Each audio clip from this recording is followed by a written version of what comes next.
Finally, Kael roughly tossed me onto the bed. Just as I was adjusting to the disorienting sensation of the world spinning, his tall, imposing body pressed down on me. The scent of his cologne enveloped me, setting my entire being ablaze. I clung to the last shred of my rationality. "Turn off the lights," I said. "There's no need.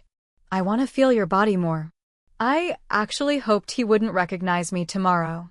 When I worked part-time at bars, I always wore an exaggerated makeup look, making me appear like a punk girl obsessed with death metal. It was my way of avoiding unnecessary trouble. Kael respected my request and turned off the last light. Then his hand caressed my face and his lips pressed against mine in a fierce kiss. As he kissed me, he began to undress me, his hands roughly kneading my breasts. His hot lips trailed downward, biting and sucking hard on my nipples until I moaned from the pain. I had assumed that Kael, a boxer with that kind of muscles, would be rough and reckless. But in reality, he was surprisingly gentle. After removing my black lace bra and panties, he kissed my lips again, his tongue dancing with mine. He seemed to sense my nervousness and soothe me by entwining his tongue with mine, easing my tension and relaxing my body. When his fingers entered me, I found myself uncontrollably sinking into a strange kind of pleasure I had never experienced. My body arched uncontrollably, my breath caught in my throat, and my toes curled. I grabbed his neck, pulling him closer, my body instinctively moving toward his fingers. Kael understood. He went from 1 finger to 2, then 3. I felt myself being led by his movements, my hips rising to meet his touch. But then he grew rougher. His hand felt like a dagger, piercing through my body and soul. He moved his fingers in and out, exploring every inch of me, the pace quickening until I could hear the squelching sounds. I must have melted. God, Kael's mix of tenderness and roughness left my mind blank. Moans and whimpers escaped my lips uncontrollably. I clung tightly to Kael, his muscular body radiating strength. I felt an overwhelming sense of security, like a small boat tossed by waves, and he was my safe harbor. Kael's fingers continued to stimulate me, hitting all the right spots. The pleasure instantly and constantly spread to my core, and I felt as though stars and fireworks were exploding before my eyes. Faster, harder, I whimpered, almost grinding against him, my hands gripping him tightly. I didn't know what had come over me. The strange, wonderful reactions of my body brought me unprecedented joy, leaving me trembling and tears streaming down my face. Finally, under Kael's relentless efforts, I convulsed in ecstasy, my senses overwhelmed by the intensity of my climax. It was so intense and sudden, overwhelming all my senses with its shocking force. I lay gasping on the bed as Kael removed the last of his clothing. Kael noticed my shock and smiled. "You can touch it," he said. I swallowed hard. I wanted it. I couldn't imagine how satisfying it would feel inside me. I tried to relax him, mimicking what he had done to me. I kissed it, taking it into my mouth and swirling my tongue around it. Truthfully, I'd never done this before. The last time I'd been with Lucian, he had taken the lead.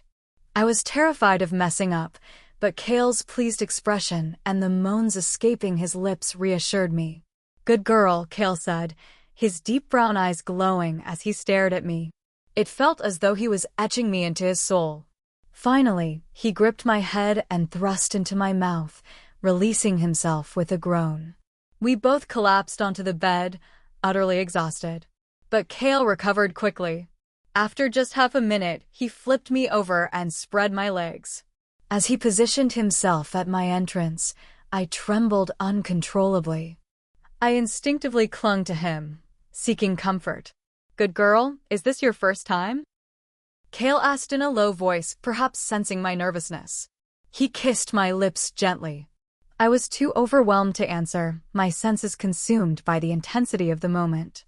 I buried my face in his chest, nuzzling closer. Kael chuckled softly at my actions, his movements becoming even more tender and patient. He entered me slowly, as if allowing my body to adjust to his size.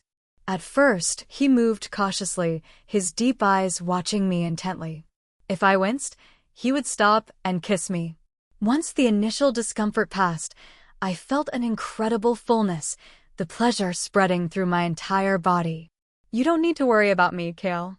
I want you," I gasped. I wrapped my arms and legs around him. Goosebumps rose on my skin.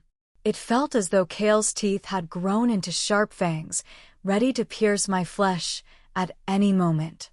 I wanted him to leave marks on me, proof of our passion. But desire took over. My back arched, pressing me deeper into his embrace. His strong hands gripped my hips, pulling me closer. We almost became one. He makes me feel like a small boat tossed by the waves of the ocean. "Does it feel good?" he asked, kissing my lips.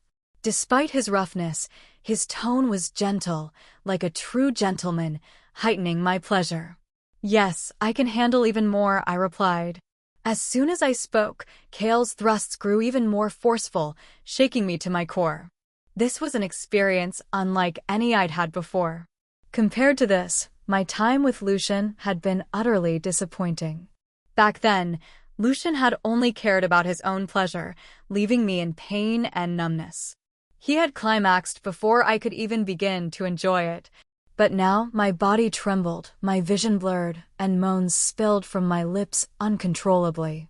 My mind went blank. Yet at times, I couldn't shake the feeling that Kael's eyes glowed with a golden light, burning into me with an almost predatory intensity. He seemed to love biting me, making me feel like prey caught in the jaws of a wolf. Or perhaps we were wild animals mating in the wilderness. This strange sensation frightened me slightly, but overall, Kael gave me an unforgettable experience. The alcohol fogged my mind, and Kael's relentless movements brought me to climax again and again. Finally, we both collapsed, exhausted, and fell asleep in each other's arms. I woke up in the middle of the night. As I came to my senses, I realized the recklessness of what I'd done and sat up abruptly. Looking at Kael sleeping beside me, I felt a wave of regret. I shouldn't have gotten involved with a playboy like him. He was the most popular man in school and the town, dazzling like a star, with countless admirers. I was just an ordinary girl, someone who preferred a simple, quiet love life, strolling through campus with someone I liked, going on movie dates, studying together in the library. That was my ideal relationship. But now, in a moment of impulse, I'd had a one-night stand with a playboy, completely derailing my life. It felt awful. I looked at Kael's perfect body, still asleep, and suddenly felt a buzzing in my ears. My heart raced, and my body grew weak, craving him again. But reason prevailed. I quietly got out of bed, dressed, and fled the apartment. I was good at running away. I'd always loved running since I was a child. But this time, I ran as if someone were chasing me with a knife. I hurried back to my own apartment, locked the door, and rushed into the shower, scrubbing myself clean. I removed my colored contacts, washed off my makeup and temporary tattoos, and took off the wig. In an instant, I transformed from a bad girl back into a good girl. I had light brown hair, dark eyes, and clear skin. I didn't need glasses, but I wore thick, old-fashioned frames to hide my face.